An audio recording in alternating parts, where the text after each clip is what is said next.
बिस्मिल्लाहिर्रहमानिर्रहीम। शुरू अल्लाह के पाक नाम से जो बड़ा मेहरबान और निहायत रहम करने वाला है।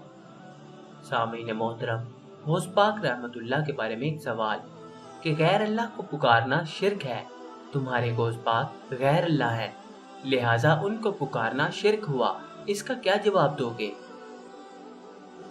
ये सवाल निहायत ही अहमकाना है। मुतलिकन गैर अल्लाह को पुकारना शिर्क है तो मुखालिफिन हजारों बार मुशरिक हुए, क्योंकि रोजाना एक दूसरे को पुकारते हैं, ए फलां वगैरह वगैरह। हाँ, किसी को माबूद समझकर पुकारना जरूर शिर्क है, और जितनी आयातें कुरानियां हैं इन सब में यही मुराद है। चुनांचे अल्लाह ताला ने फरमाया है, तो अल्लाह के साथ किसी की बंदगी ना करो। यहाँ पुकारना बमानी इबादत है। इसी आयत के बाद फरमाया, तुम फरमाओ मैं अपने रब ही की बंदगी करता हूँ और किसी को इसका शरीक नहीं ठहराता। सूरतुल जिन। यहाँ भी पुकारना बमानी इबादत है, इसीलिए इमाम अहमद रजा फाजिल बरेलवी हर दोनों जगह बमानी इबादत बंदगी लिखा है। इस तरह जलालीन में ऐसे मकामात पर दुआ बमानी इबादत लिखा है, बल्कि मुफस्सिरीन ने कायदा लिखा है जहाँ दुआ पुकारने के बाद माबूदाने बातला का जिक्र हो, वहाँ दुआ पुकारने के मानी इबादत है। इसकी तफसील फकीर की किताब एहसनुल बयान और मुस्तकिल रिसाला फजलुल्लाह फी फर्क मिन दूनिल्लाह व महबूबिल्लाह में पढ़िए। मौजज़ा नबी सल्लल्लाहु अलैहि वसल्लम। तजुर्बा शाहिद है कि ये लोग बात बात पर मुसलमानों को मुशरिक बनाते हैं।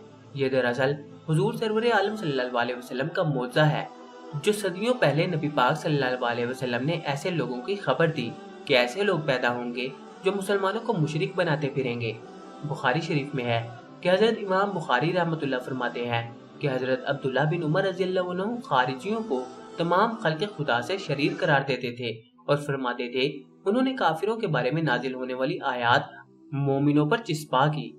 बुखारी जिल्द 2 सफ़ा 1024। मुदिज्जा ज़ैल वहाबियों देवबंदियों के मुफस्सिर इब्न कसीर ने सूरतुल अहराफ की आयत नंबर 175 की तफसीर में हदीस लिखी कि हजरत हुज़ैफा बिन यमान रज़ियल्लाहु अन्हु ने बयान फरमाया कि रसूलुल्लाह सल्लल्लाहु अलैहि वसल्लम ने फरमाया कि मुझे तुम पर इस शख्स का डर है जो कुरान पढ़ेगा। जब इस पर कुरान की रौनक आ जाएगी और इस्लाम की चादर उसने ओढ़ ली होगी तो इसे अल्लाह जिधर चाहेगा बहका देगा। वो इस्लाम की चादर से निकल जाएगा और इसे पसे पुष्ट डाल देगा और अपने पड़ोसी पर तलवार चलाना शुरू कर देगा और इस पर शिर्क के ताने मारेगा। रावी कहते हैं, मैंने अर्ज किया, ए अल्लाह के नबी सल्लल्लाहु अलैहि वसल्लम, शिर्क का ज्यादा हकदार कौन होगा, जिस पर शिर्क की तोहमत लगाई जाएगी या शिर्क की तोहमत लगाने वाला? तो आप सल्लल्लाहु अलैहि वसल्लम ने फरमाया, बल्कि शिर्क की तोहमत लगाने वाला शिर्क का ज्यादा हकदार होगा। जज़ाकल्लाह।